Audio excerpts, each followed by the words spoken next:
In this section, we are going to be talking about when a function is increasing and decreasing and how to determine that using calculus. So first off, a function is increasing on an interval if going from left to right, the y values or the outputs are increasing. It's decreasing if the y values are decreasing. And again, it's increasing if the y values are increasing. Now, here's the most important thing we have to remember. Interval refers to the values of x, not to the values of y. So when we ask over which interval is the function increasing, decreasing, or constant, we are always listing the x values, never the y values. We are always listing the x values over which a function is increasing or decreasing. Now, I think one of the easiest ways to, and you can have like, your own method of doing this, but one of the easiest ways to determine where a function is increasing or decreasing is we always go from left to right.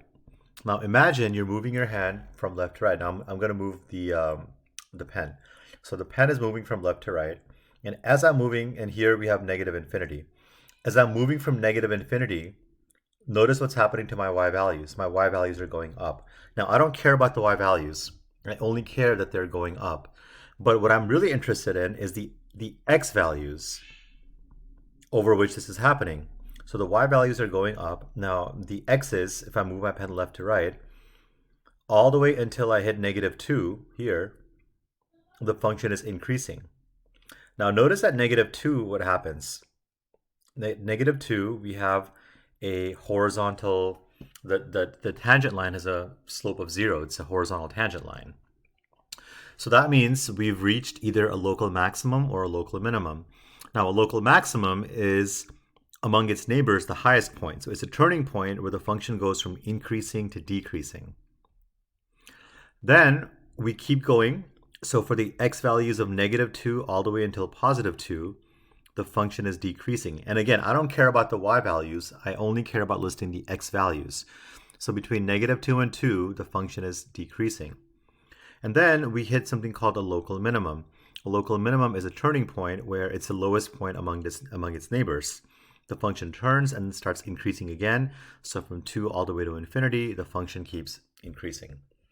So if I were to list out the intervals of increasing and decreasing, and again, when I say interval, I'm listing only the x values. From -infinity to -2, we're increasing. Also from -2 to infinity, we're increasing. And between -2 to 2, we are decreasing.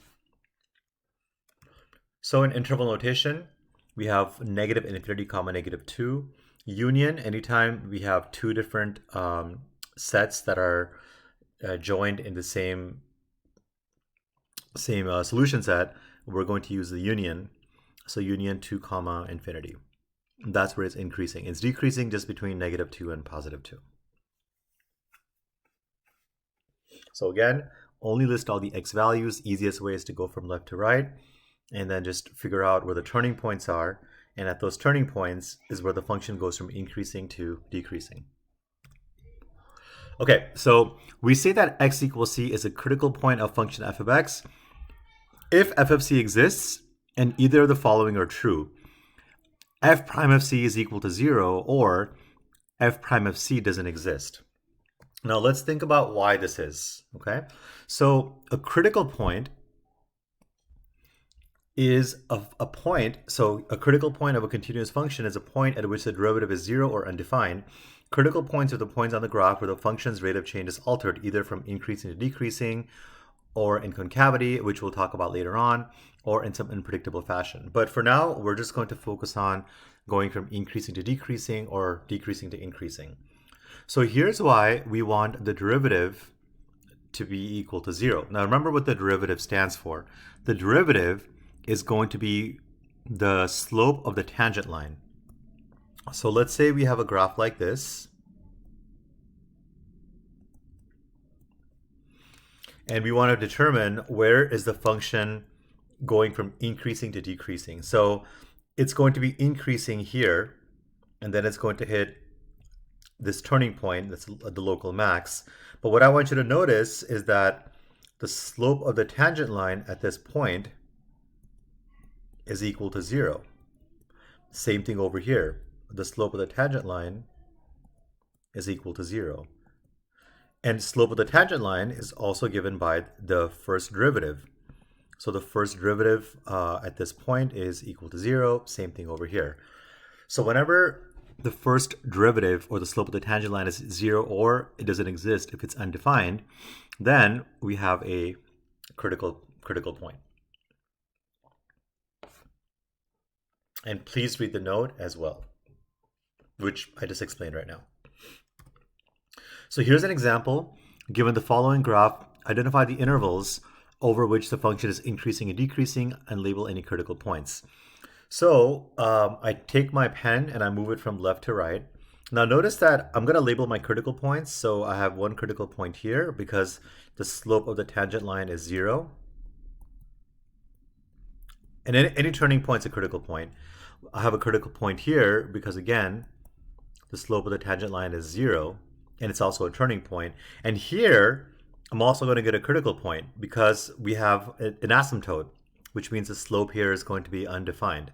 So at 6, we also get a critical point. Okay?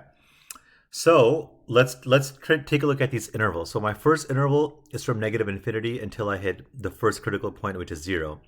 So from negative infinity to 0, the function is going downwards. In other words, it's decreasing. So it's going to be decreasing on this first interval from negative infinity all the way until 0. Then my second critical point is 3. X equals 3. Remember, always read the x values. So from 0 to 3, the function is increasing. And then from 3 to 6 is going to be decreasing. And again, from 6 to infinity, the function is going up, so it's going to be increasing. So my intervals of increasing are going to be these like purple ones between 0 and 3, and also from 6 to infinity, and decreasing from negative infinity to 0 because it's going down, and also between 3 and 6, it's going down.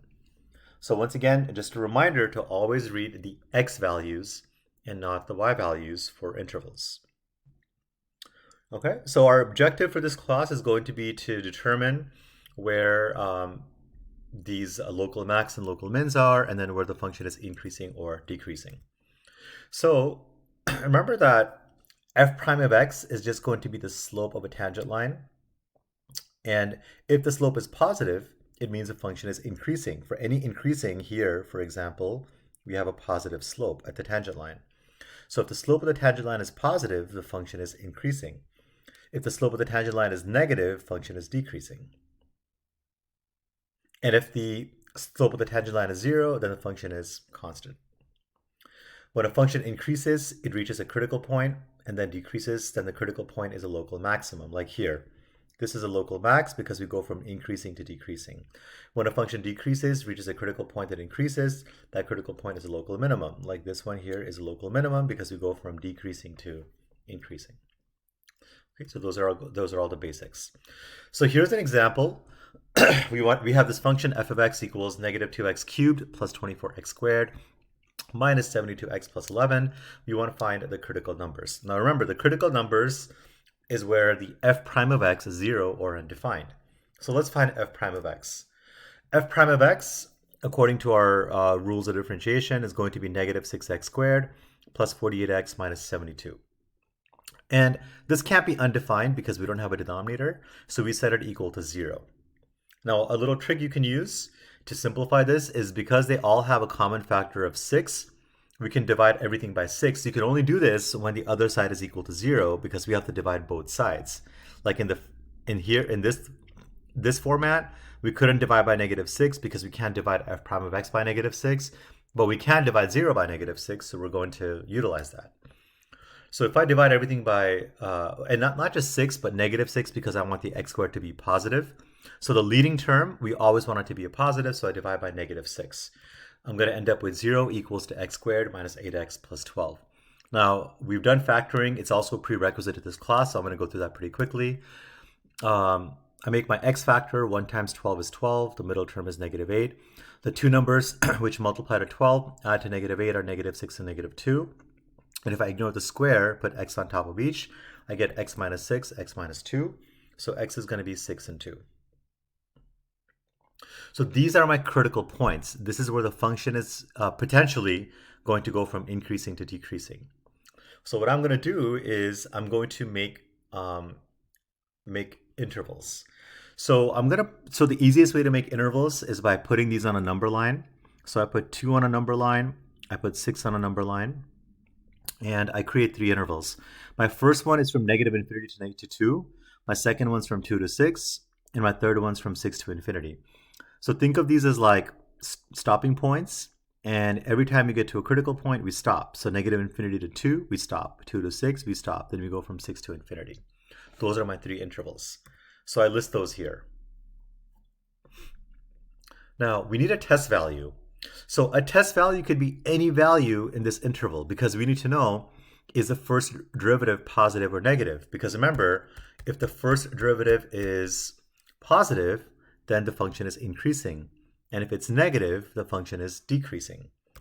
So I'm going to choose a test point in each interval. So this interval, I can choose any point to the left of 2. And anytime 0 is an option, I feel like it's easy. So my test value is going to be x equals to 0. Between 2 and 6, I picked 3, but you could have picked 4, 5. You would have had the same exact result. And then from 6 to infinity, I can pick anything to the right of 6, so I pick 7. Now, what do I do with these? Well, I need to know what the sign of f prime is in each interval. So I'm going to take my original equation of f prime of x, not the simplified one, because notice that I divided by negative 6. It changes the whole value of this. So I'm going to take the original f prime of x, and I'm going to plug in 0, and then 3, and then 7. So if I plug in 0, I get negative 72. So the sign of f prime of x is negative, which means it's going to be decreasing on that interval. If I plug in 3 into the original f prime of x, I get 18, which is positive. And then if I plug in 7, I get negative 30, which is negative. And you can just use a calculator or Desmos to do this. All right, so what does this tell us? It tells us that in the interval negative infinity to 2, it's decreasing. 2 to 6 is increasing, and then 6 to infinity, it's decreasing.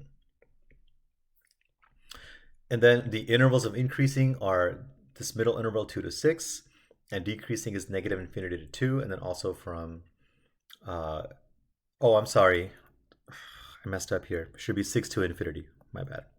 So please make sure you fix that in your notes. Now let's verify this graphically.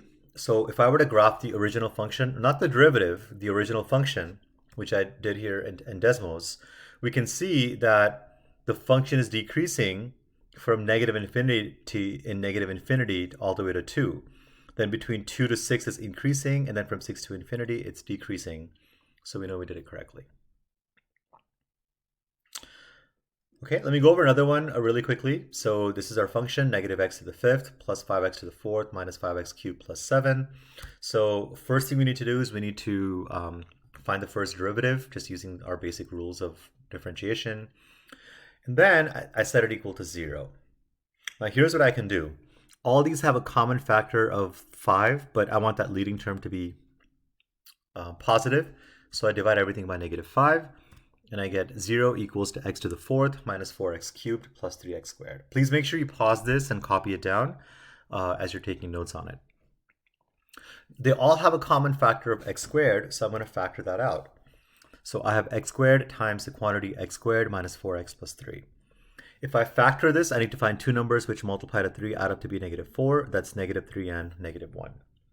And if I set these all equal to 0, then my critical points are going to be x equals to 0, x equals to 3, and x equals to 1.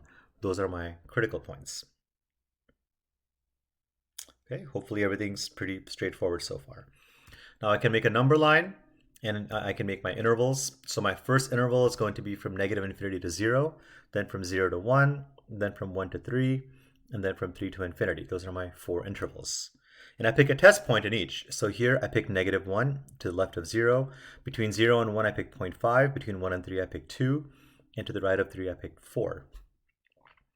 Once I had my test points, I plugged them into the original derivative, not the simplified format, the original derivative, and here's what I got. Okay, so based on these, my signs were negative, negative, positive, negative. We have negative, negative, positive, negative. And so we have decreasing, decreasing, increasing, decreasing.